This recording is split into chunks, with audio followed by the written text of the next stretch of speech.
Los bonos de carbono son una estrategia para la mitigación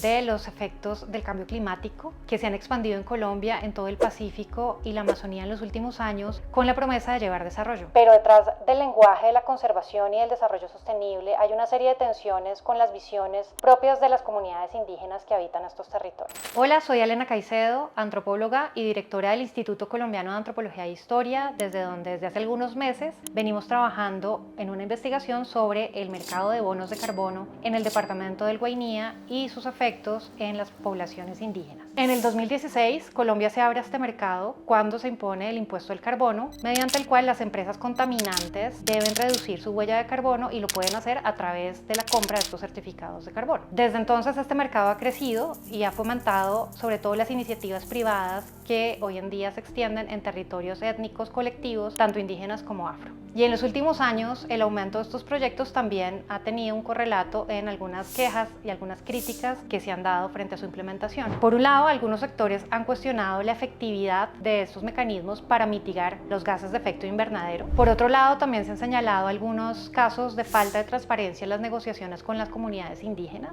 Y también recientemente se ha discutido sobre la insuficiencia de regulaciones por parte del Estado y una gran flexibilidad que existe actualmente para el seguimiento de estos proyectos. Un precedente importante es la sentencia emitida por la Corte Constitucional en respuesta a las comunidades indígenas del Pirá-Paraná en el Baupés, quienes denunciaron una serie de irregularidades de los proyectos y afectaciones directas a sus comunidades. Para nosotros es importante preguntarnos por cómo dialogan o entran en tensión los lenguajes de la conservación y de este tipo de estrategias de mitigación con las cosmovisiones y las concepciones que tiene la población local e indígena sobre su territorio. Los bonos de carbono proponen una lógica de la conservación basada en la reducción de la deforestación, pero se desconoce que muchas de las prácticas que hoy hacen posible que la selva sea lo que es dependen en buena medida del uso que las comunidades indígenas le han dado a la selva. Hay una clara mercantilización de la naturaleza en este tipo de estrategias, donde los bosques se reducen básicamente a su valor económico como sumideros de carbono, lo que hace que se desconozca totalmente el tipo de relaciones que las poblaciones locales, que las poblaciones indígenas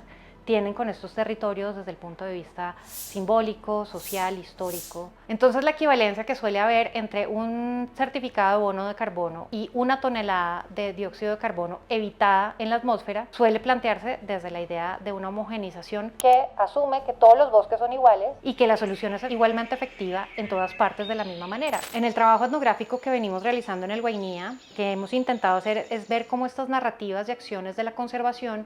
van en contravía, en muchos casos, de las prácticas y las concepciones que tiene la población local sobre el territorio. Otros proyectos también, por ejemplo, promueven la agricultura orgánica del cacao, asumiendo que eso reduce la presión sobre el bosque, aumenta la productividad, genera ganancias. Sin embargo, digamos, esta modernización sostenible, entre comillas, puede generar una desarticulación progresiva del sistema de chagras y de conucos, que es la base fundamental de la soberanía alimentaria de las comunidades indígenas y en general, digamos, del sostenimiento cultural y social de estas poblaciones. Aunque estas transformaciones son cambios que no han dependido exclusivamente del mercado, sí hay que tener mucho cuidado, ¿no?, con el lugar que se le está dando a estas empresas y el poder que se le está otorgando para definir el horizonte de futuro y de bienestar de las comunidades y las poblaciones indígenas de la Amazonía. Los bonos de carbono son una realidad hoy en Colombia, no solamente porque hay un marco jurídico que los incentiva, sino sobre todo porque son las mismas comunidades indígenas quienes están buscando atraer este tipo de proyectos dados los beneficios económicos que les lleva. Es muy importante tener en cuenta que este tipo de proyectos por lo general son proyectos que se implementan desde Bogotá